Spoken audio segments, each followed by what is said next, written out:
भारताच्या स्थापनेपासून ते आत्तापर्यंत एकूण 53 व्यक्तींना भारतरत्न देऊन सन्मानित करण्यात आलंय. या व्यक्तींमध्ये 5 महिलांचा समावेश आहे. भारतासारख्या पुरुषप्रधान संस्कृतीत या 5 महिलांनी भारतरत्न पुरस्कार मिळवला आहे. आंतरराष्ट्रीय महिला दिनानिमित्त भारतरत्नने सन्मानित करण्यात आलेल्या माजी पंतप्रधान इंदिरा गांधी, मदर तेरेसा, लता मंगेशकर, अरुणा असफ अली आणि MS सुब्बुलक्ष्मी यांच्याबद्दल जाणून घेऊयात. Indira Gandhi, iron lady. इंदिरा गांधी यांचा जन्म 19 नोव्हेंबर 1917 रोजी अलाहाबादच्या प्रतिष्ठित नेहरू कुटुंबात झाला. त्यांचे कुटुंब राजकीयदृष्ट्या सक्रिय असले तरी एक महिला म्हणून त्यांच्या काळात राजकीय शिखरावर पोहोचणे सोपं नव्हतं. इंदिराजींनी त्यांचे शिक्षण शांतिनिकेतन आणि ऑक्सफर्ड येथून पूर्ण केले. सुरुवातीला आलेल्या अडचणींवर मात करत आणि त्यानंतर त्यांनी घेतलेल्या धाडसी निर्णयांनी जगाला आश्चर्यचकित केले. 1966 मध्ये इंदिरा देशाच्या पहिल्या महिला पंतप्रधान बनल्या. 1971 चे भारत-पाकिस्तान युद्ध आणि बांगलादेशाचा उदय हे त्यांच्या कारकिर्दीतील सर्वात मोठे यश होते. त्यांनी बँकांचे राष्ट्रीयीकरण आणि गरिबी निर्मूलन यासारखी धाडसी पावले उचलली. एक महिला प्रतिकूल परिस्थितीतही संपूर्ण राष्ट्राचे नेतृत्व करू शकते हे त्यांनी दाखवून दिले. इंदिराजींच्या आयुष्यात असे अनेक क्षण आले जेव्हा लोकांना वाटले की त्या संपल्या, पण त्या कठीण परिस्थितीत मार्ग काढत पुन्हा पुन्हा उभ्या राहिल्या. 1971 मध्ये भारताचा विकास आणि युद्धातील नेतृत्वासाठी इंदिरा गांधींना भारतरत्न देऊन सन्मानित करण्यात आलं. Mother Theresa. नन होण्यासाठी वयाच्या 18व्या वर्षी सोडले घर. मदर तेरेसा यांचा जन्म अल्बेनियामध्ये झाला, पण त्यांनी भारताला आपली कर्मभूमी बनवले. वयाच्या 18व्या वर्षी त्यांनी नन बनण्यासाठी घर सोडले. 1929 मध्ये त्या भारतात आल्या आणि कोलकाता येथील एका शाळेत शिकवू लागल्या. मदर तेरेसा यांना गरीब आणि आजारी लोकांबद्दल खूप प्रेम होतं. त्यांनी अनेक असहाय्य लोक रस्त्यावर मरताना पाहिले. हे चित्र पाहून त्या विचलित झाल्या आणि त्यांनी सर्व सुख सुविधांचा त्याग करत झोपडपट्टीत राहणे पसंत केले. मदर तेरेसा यांच्याकडे ना पैसा होता ना कुण्या बड्या व्यक्तीचा पाठिंबा. मात्र या परिस्थितीतही त्यांनी मिशनरीज ऑफ चॅरिटीची स्थापना केली. एका लहान खोलीत सुरू झालेला त्यांचा हा प्रवास हळूहळू जगभरातील सेवा केंद्रांच्या जाळ्यापर्यंत विस्तारला.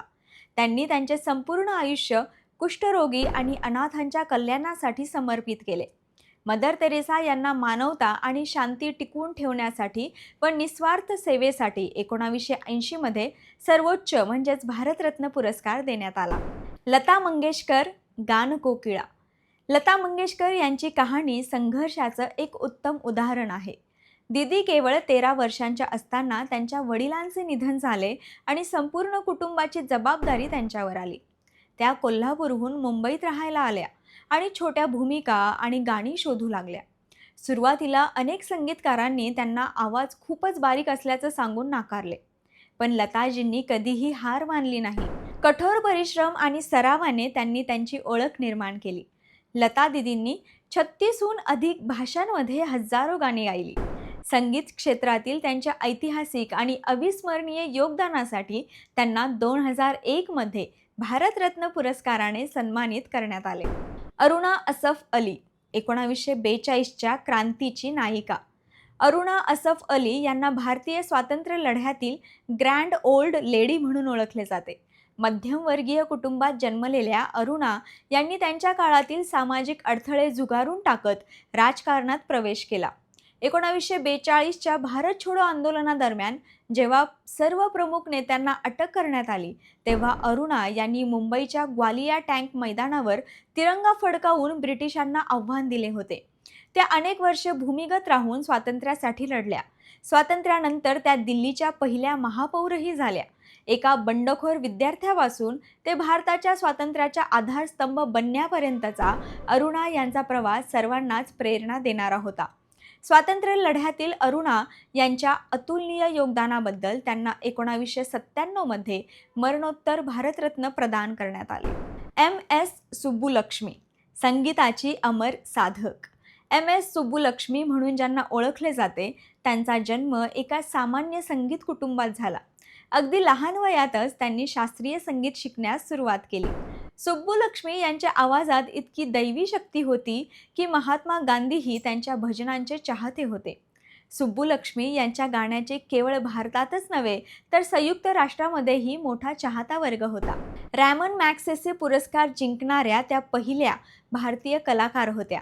जागतिक स्तरावर भारतीय शास्त्रीय संगीताला गौरव मिळवून दिल्याबद्दल त्यांना 1998 मध्ये भारतरत्न पुरस्काराने सन्मानित करण्यात आले. आतापर्यंत भारत सरकारकडून भारतरत्न पुरस्कारांमध्ये 48 पुरुषांना मिळालेल्या संख्येमध्ये फक्त 5 महिलांचा समावेश आहे. महिलांची संख्या जरी कमी असली तरी त्यांचा प्रभाव खोलवर आहे. भारतरत्न मिळवलेल्या या सर्व महिलांमध्ये एक गुण समान होता आणि तो म्हणजे त्यांनी कधीच हार मानली नाही. भारतरत्न विजेत्या या महिला केवळ पुरस्कार विजेत्या नाहीत तर लाखो मुलींसाठी आशेचा किरण आहेत. आंतरराष्ट्रीय महिला दिनी या नायिकांना लेट्स अप मराठीकडून आदरांजली वाहणे हीच खरी श्रद्धांजली.